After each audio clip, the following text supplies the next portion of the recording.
Welcome back to The Explainer, everyone. I'm absolutely thrilled you're here today because we're tackling a massive, truly fascinating topic.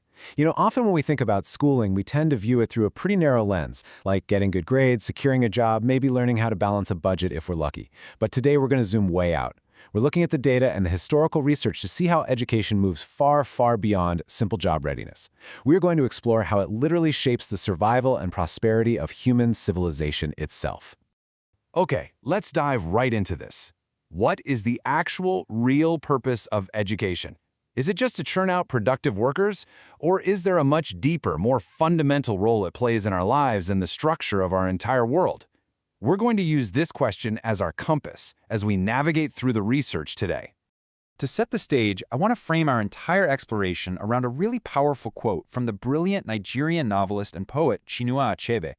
He wrote, "A functioning, robust democracy requires a healthy, educated, participatory followership and an educated, morally grounded leadership." That instantly establishes the massive stakes we're talking about today. Education isn't just some personal perk. It's the silent infrastructure that keeps a free society from collapsing. Without it, the whole system simply falls apart. So, here is our roadmap for today. First, the purpose of education. Second, the early childhood foundation. Third, ancient wisdom and modern learning. Fourth, building a stronger society. And finally, the infrastructure of democracy. All right, Section 1, the purpose of education, defining the core. The most crucial point is actually hidden right there in the roots of the word itself. The word education comes from the Latin words e, meaning out of, and duco, meaning I lead. Put those together and it literally translates to drawing out or leading out one's potential. Just think about that for a second. Education, historically and fundamentally, isn't about cramming a bunch of random facts into a student's head. It's an active, dynamic process of discovering and drawing out the inherent potential, the curiosity, and the critical thinking skills that already exist inside that person. Moving right along to Section 2, Early Childhood, the developmental window. When kids first start school, we usually hyper-focus on their ABCs and 1, 2, 3s. But research highlights that this early window is absolutely critical for developing essential non-cognitive skills. We're talking about things like self-control, trust, teamwork, emotional regulation, and problem-solving. Targeting these non-cognitive skills at school entry literally rewires a child's lifetime trajectory. A major study we're looking at today found that addressing deficits in these specific skills at around age 7 not only increases self-control and trust during adolescence, but it significantly improves educational achievements, employment, and social capital all the way into early adulthood. Now, what's really interesting about this next point is the economic side of things, which is honestly staggering. Research demonstrates that every single dollar invested in these early non-cognitive skill programs yields a massive $14 in benefits over the participant's lifetime. $14. To put that into perspective, this proves that investing in a child's ability to socialize and regulate their emotions isn't just a nice feel-good thing to do. It is, quite literally, one of the most cost-effective ways to ensure their socioeconomic success later in life. Which brings us to Section 3, Ancient Wisdom, Modern Learning. Because figuring out how to best nurture all that human potential, that is a millennia-old endeavor. Let's walk through this timeline. Way back in 470 BCE, Socrates pioneered what we call an oral culture in education. He centered it entirely on the art of dialogue and relentless questioning to spark critical thinking.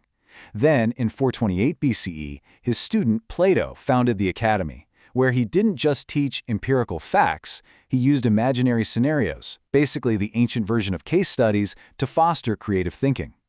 Jumping ahead to 1126 CE, during the Islamic Golden Age, the philosopher Ibn Rushd, also known as Averroes, advocated for a harmonious synthesis of theoretical knowledge and practical application.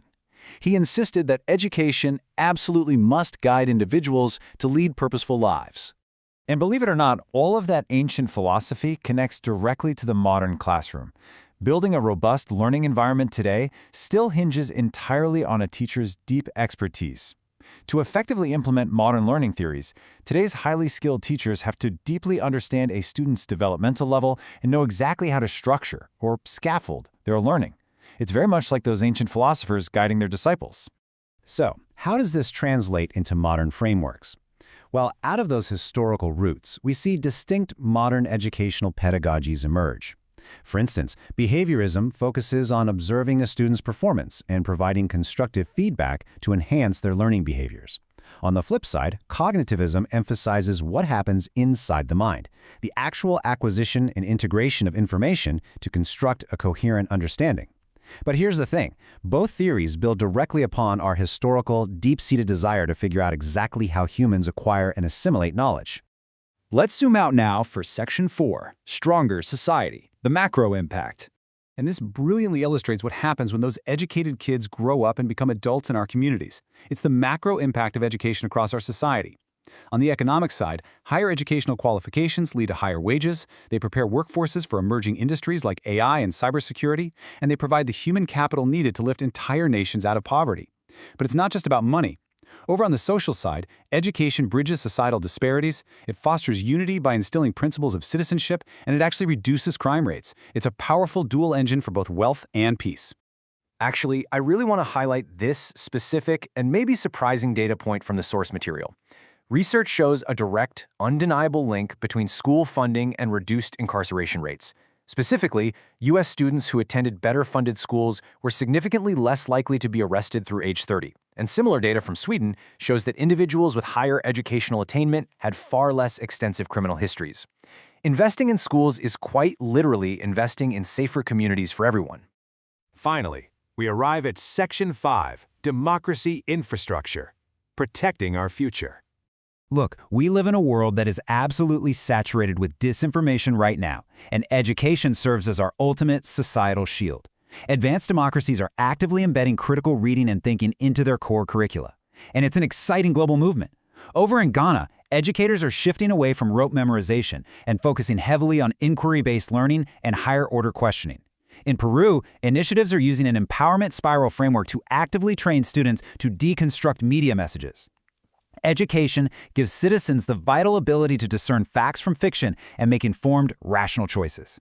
However, we have to recognize impartially that education is a tool, and like any tool, it can be used for very different ends depending on who is wielding it. When grounded in inclusive, rights-based values, education drives democratic empowerment. But historically, authoritarian regimes have absolutely weaponized the education system. For example, during apartheid in South Africa, the Bantu Education Act enforced inferior schooling to intentionally limit the empowerment of Black South Africans. Similarly, the Nazi regime used education purely as a propaganda tool for indoctrination and social division. The education system itself must be fiercely protected and firmly rooted in democratic values.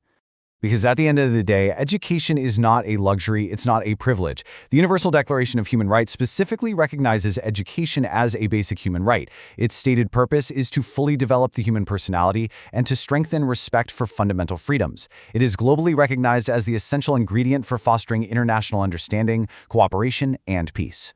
So as we wrap up this explainer, I want to leave you with a provocative question to really think about.